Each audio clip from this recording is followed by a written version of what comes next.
पर घमासान जारी, हिंदू सेना की चल रही है तैयारी।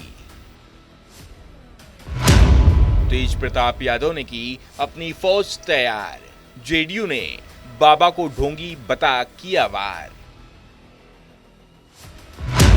सुशील मोदी ने लगाई नीतीश से गुहार, हरिभूषण ठाकुर की गदा सेना तैयार।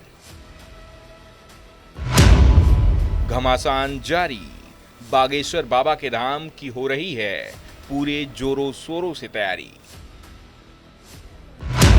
बाबा बागेश्वर कार्यक्रम 12 मई बागेश्वर सरकार की होगी बिहार में एंट्री। 13 मई हनुमान कथा से शुरू होंगे बाबा बागेश्वर के कार्यक्रम।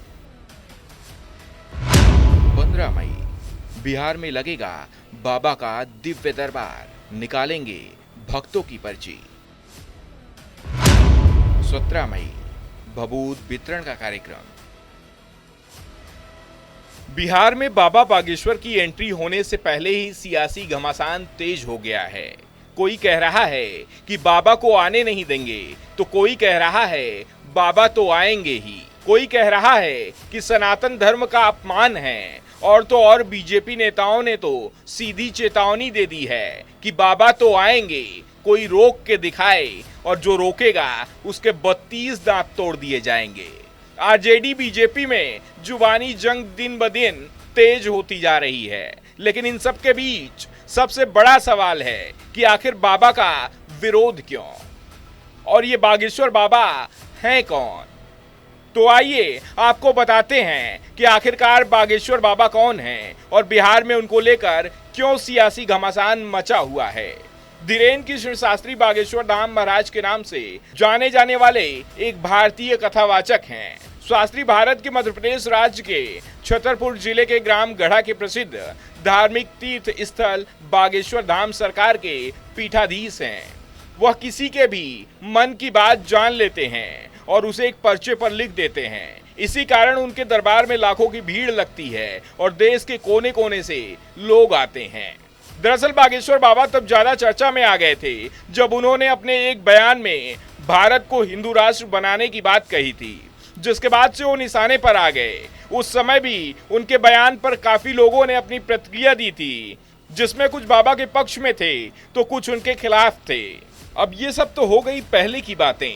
आइए अब बताते हैं कि बिहार में बागेश्वर बाबा को लेकर बीजेपी और महागठबंधन आमने सामने क्यों हैं। दरअसल 13 मई से 17 मई तक बिहार में बागेश्वर का कार्यक्रम होने वाला है, जिसमें सबसे पहले बिहार के वन एवं पर्यावरण मंत्री तेज प्रताप यादव ने बागेश्वर बाबा के इस कार्यक्रम को लेकर कहा था कि बाबा अगर हिंदू मुस्लिम को लड़वाने आ रहे हैं तो हम हवाई अड्डे पर ही उनका घेराव करेंगे।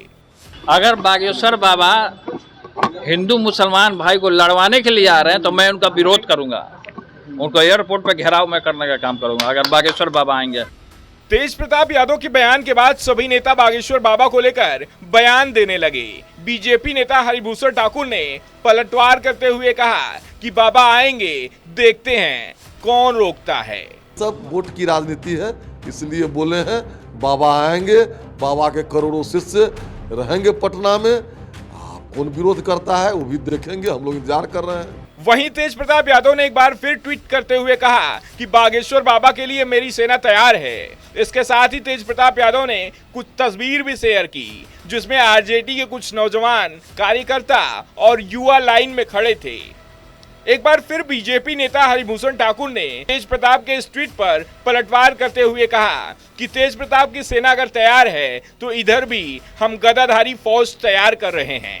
इसके साथ ही पूर्व उप मुख्यमंत्री सुशील मोदी ने मुख्यमंत्री नीतीश कुमार का नाम लेते हुए कहा कि मैं नीतीश कुमार से कहना चाहूंगा कि बागेश्वर बाबा को बिहार में आने से नहीं रोके। अगर आप रोकेंगे तो इसकी भयंकर प्रतिक्रिया होगी समाज में। इसमें नीतीश जी से अपील करूंगा कि ऐसी कोई गलती मत कीजिए, संत महात्मा हैं।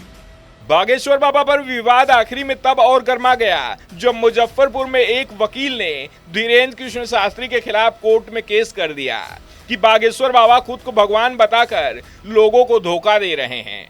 फिलहाल अब ये देखना दिलचस्प होगा कि बागेश्वर बाबा पर बिहार में हो रहा घमासान कहां तक जाता है। फिलहाल तो बाबा पटना के इस आयोजन में प्रतिदिन 3 लाख से अधिक लोगों के पहुंचने की संभावना है। मठ प्रांगण पूरे 600 एकड़ में फैला हुआ है, जिसमें हनुमत कथा प्रवचन के लिए 3 लाख वर्ग फीट में पंडाल बन रहा है। भूमि पूजन हो गया है। इस कथा आयोजन में उत्तर प्रदेश, झारखंड, पश्चिम बंगाल से भी श्रद्धालु के पहुंचने की संभावना है।